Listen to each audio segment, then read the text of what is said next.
I think very uneffective to fly fastest again because he's going to go down the distance side of the airfield. So that in your vision there is getting warm up there. Of course, it flies at high speeds. You kind of think of the C-130 as kind of lumbering around the place. Nothing personal. But this is going to fly at high speeds and it flies at high levels. Brakes will be going slowly as they possibly can. Of course, they're the world. And here they are. Yes, they're here. Coming in from our right. Red arrows and the king.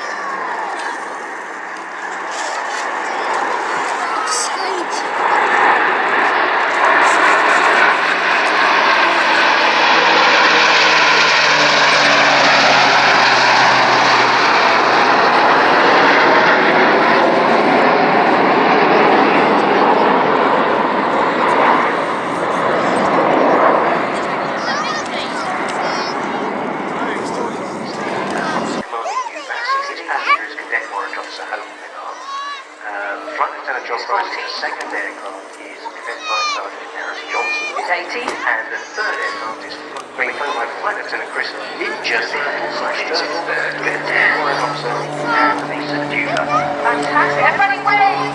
All the air cadets wave. Everybody wave. I did suspect the day they will never forget.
also divers and snipers.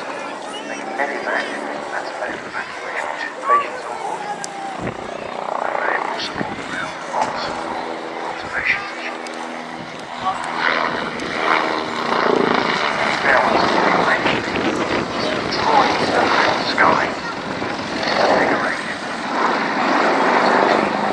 Drawing there he is, he goes drawing the bottom of the figurine.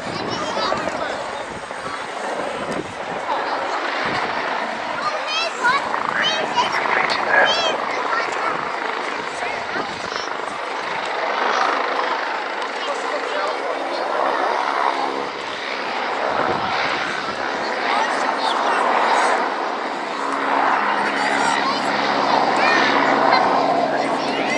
It's all really rather normal. Something rather striking.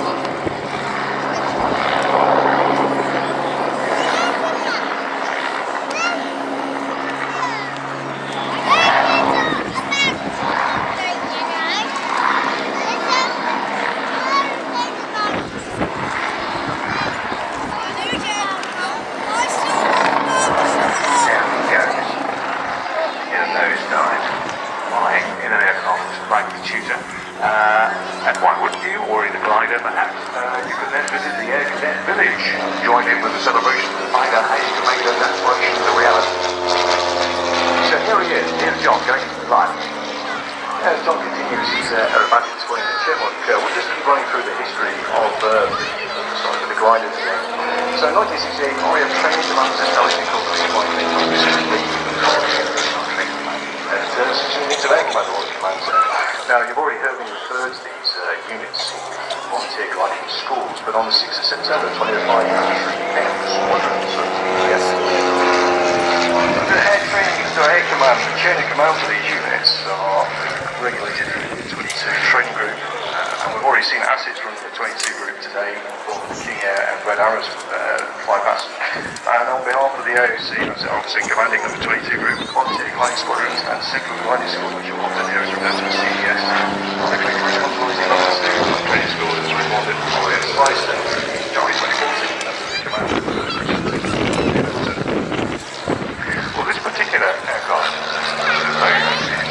it was built in Chester in 1951, so it's been a fair age itself now, and serving at RAF Old Sarum, RAF Cranborne, and predominantly RAF Newton, with both 7 AEF and East Midlands UAS, and I believe she still wears the markings of 7 AEF, who still flies not that long. Yeah, that's what she spent a lot of her life at RAF Newton, for the Oxford flight. And yes, today, as we speak,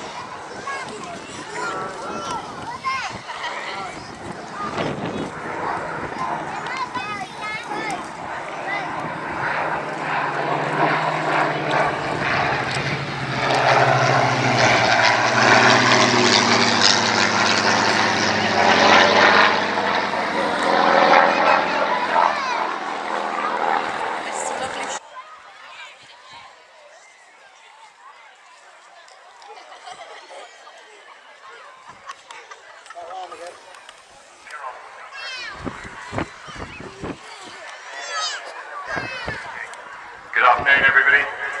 My name is Keeper from the Battle of Britain Memorial Flight.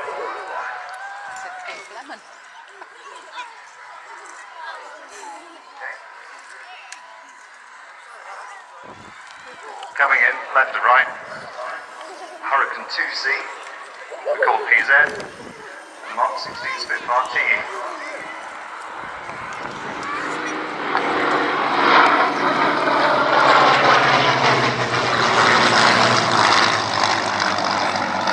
It's quite easy. I think a Hurricane's a different kettle of fish.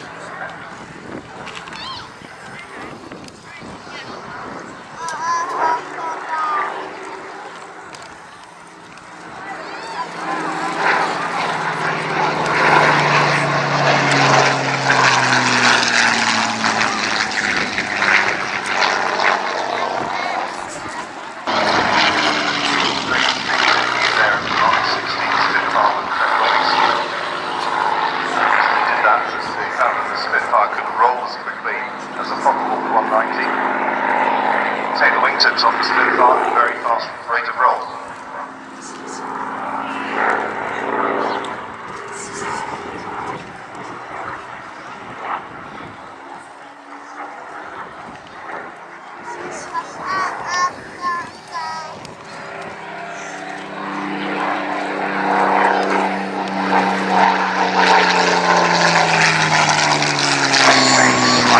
They are at the mercy of the wind.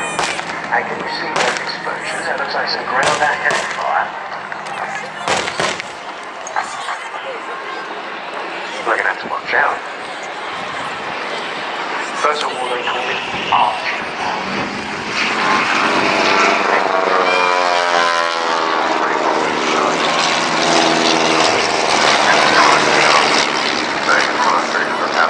Early version.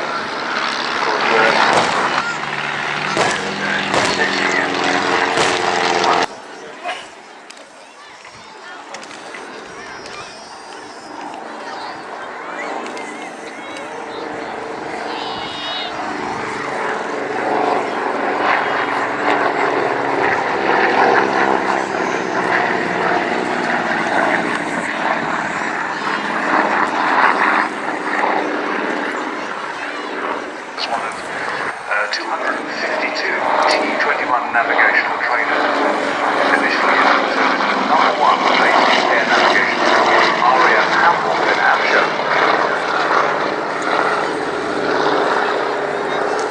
She was later converted to passenger transport and is now owned by BAE Systems and forms part of the historic and legendary Shuttleworth collection at Old Warden in Bedfordshire. The Avro Ansel is an aircraft type originated from the Avro 652 commercial aircraft, which first flew on the 7th of January 1935 and had actually been designed for Imperial Airways. Those were days when air travel was glamorous, sophisticated.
Smaller than the Tiger Moth that I compared it to, so that is small, and it's not much bigger than the Pins, which we'll see in a moment.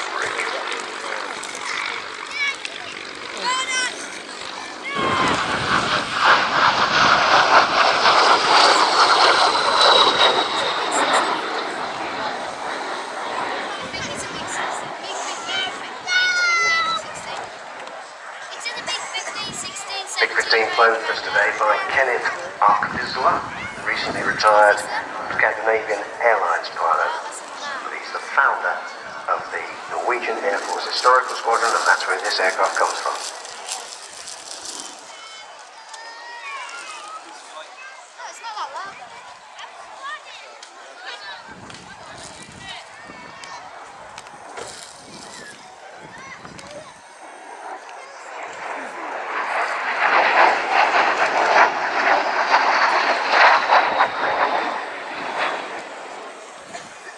This aircraft really does come from the era of man sits on jet and holds on tight.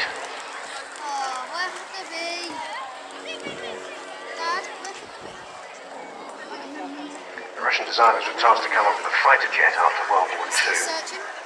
Didn't have a suitable engine, so they bought some Rolls-Royce Ning engines off the British and copied them. You could almost hear the cries of "Dom!" down the decades.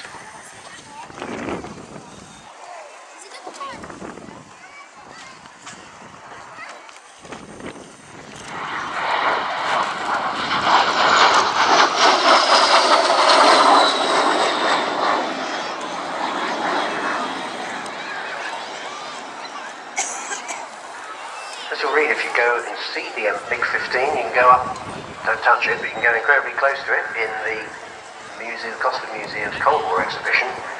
You could climb faster, get higher, and fight better at that height than any other Allied fighter of the time. Built 18,000 of these.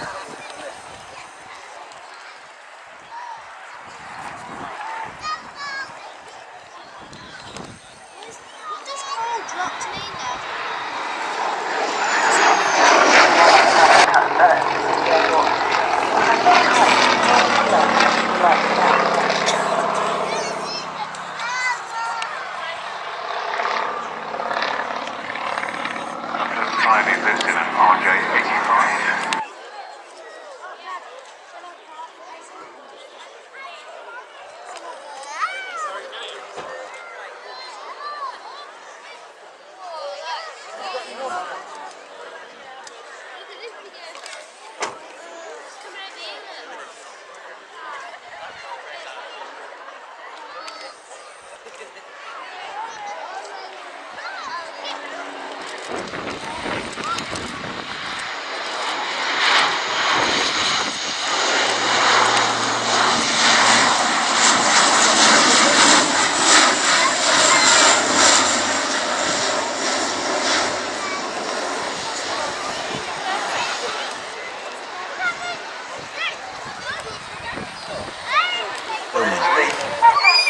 Starting flat, the smoke comes on. Now let's have a huge round of applause, please, ladies and gentlemen, boys and girls, as we welcome the Royal Air Force Aerobatic Team for 2016.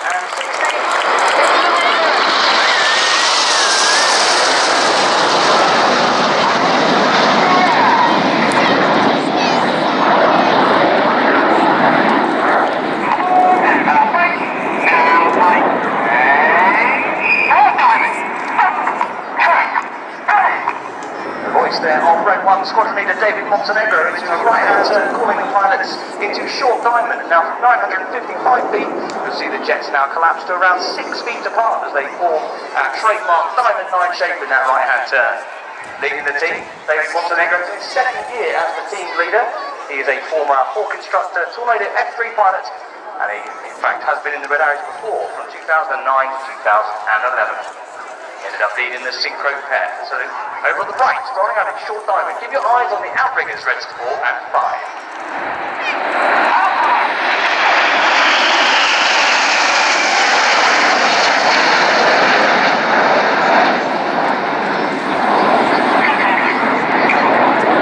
They jump to rapidly roll back now to be Reds 8 and 9 at the back of the formation to form Apollo. At the front right of the formation is the first of our 2 new pilots. He's Red 2, Flight Lieutenant Matt Masters. Matt started his career as an instructor on the Tucano, then moved across to fly the Tornado F3. He then moved to 100 Squadron, flying the Hawk before joining the Red Arrows. Now front left, you can see the Apollo shape. This was given its name back in the 1960s when NASA's Apollo mission was in full swing, and it's meant to depict the shape of the lunar landing craft from the Apollo missions. Now we put this in the display this year to celebrate an inspirational individual who in fact came back to planet Earth yesterday. He landed yesterday afternoon, having spent 6 months aboard the International Space Station. So now celebrating Major Tim Peake's achievements and Britain's newest involvement with the space program, this is Apollo.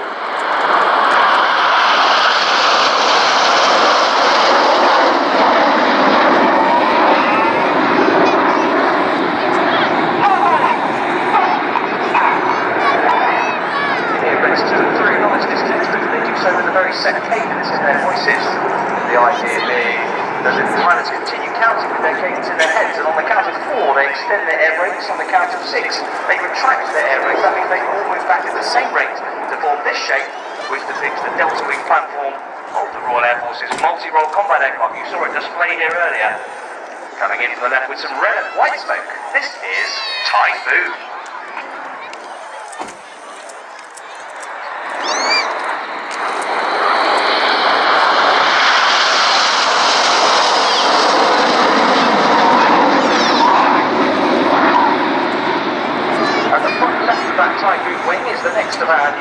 who in fact used to fly the Typhoon. He is Red 3, Flight Lieutenant Cy Taylor.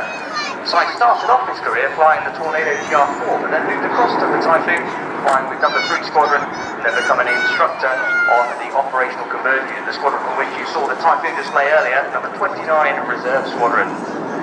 Over to the right now, you'll see another shape being formed. This is getting ready for a brand new manoeuvre for 2016, which celebrates the Royal Air Force's fast jet workhorse. For 25 years now, since the start of Operation Granby in the First Gulf War, the Tornado Bomber Force from the Royal Air Force has been on near enough continuous operations, and it continues to be overseas now. Celebrating the Tornado Bomber Force. In from the right, this is Tornado.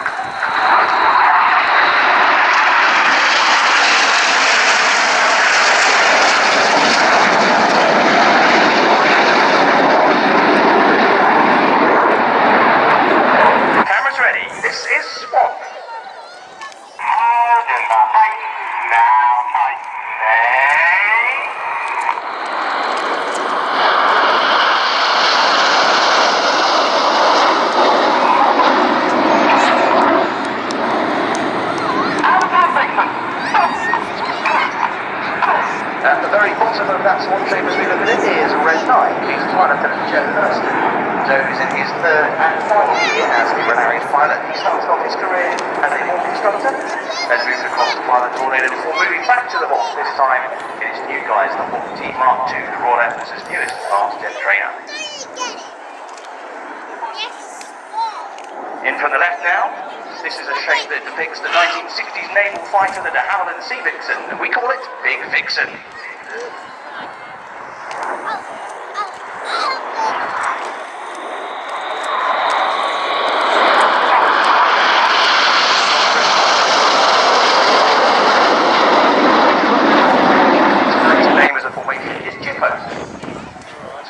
At the front and Jimbo at the back, and rolling out directly towards us now as we get ready to start the second part of our announced display. Cameras ready for the detonator.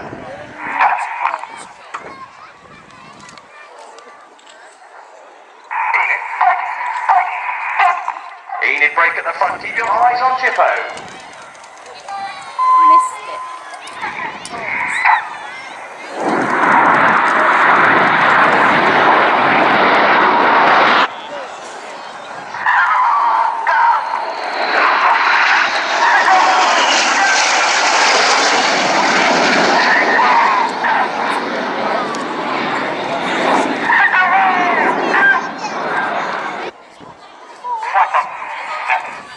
Smoke comes on as they get ready to fly the Revolution.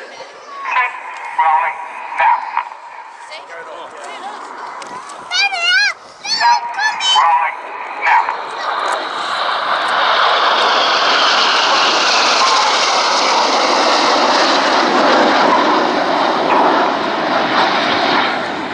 Yeah, we're calling these the Winkle Rolls.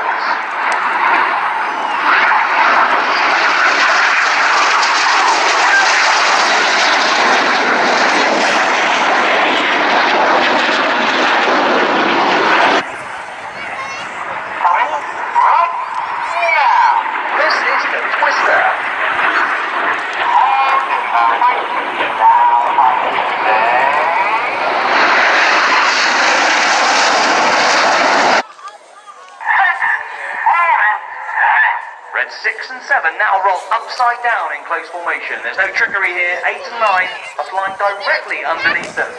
The camera now as we get flying from the left in mirror.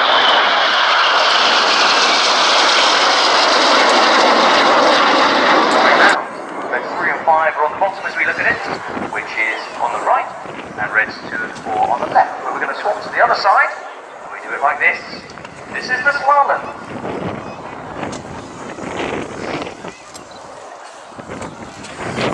We're about to tighten this turn back in battle. Some more red, white and blue smoke.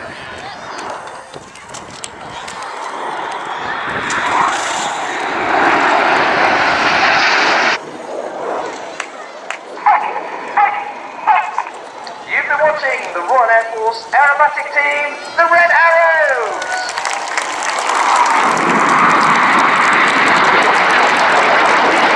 Ladies and gentlemen, boys and girls, if you look to your front, you can now see a unique silhouette under Chinook.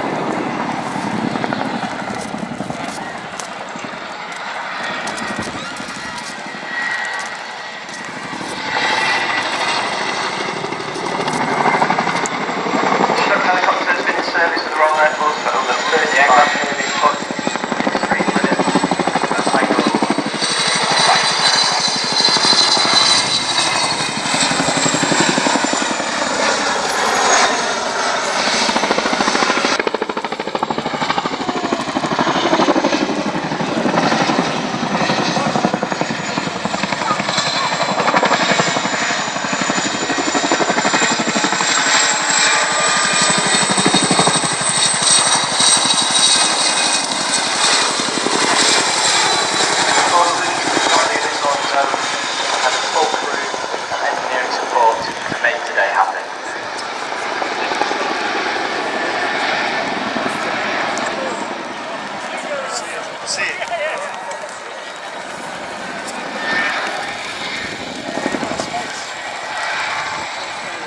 The aircraft will now perform a 360-degree flat turn. Making it distinctly as a walk noise.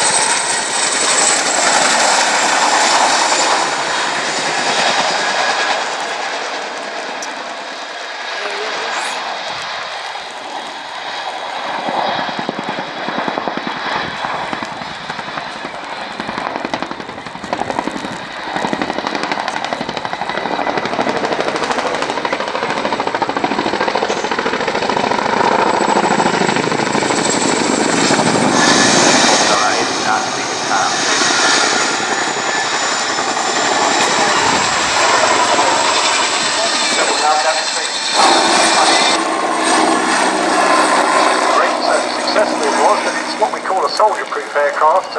Its looks and feels robust. It's got relatively moderate technology on board, and it's actually quite hard to break this particular machine.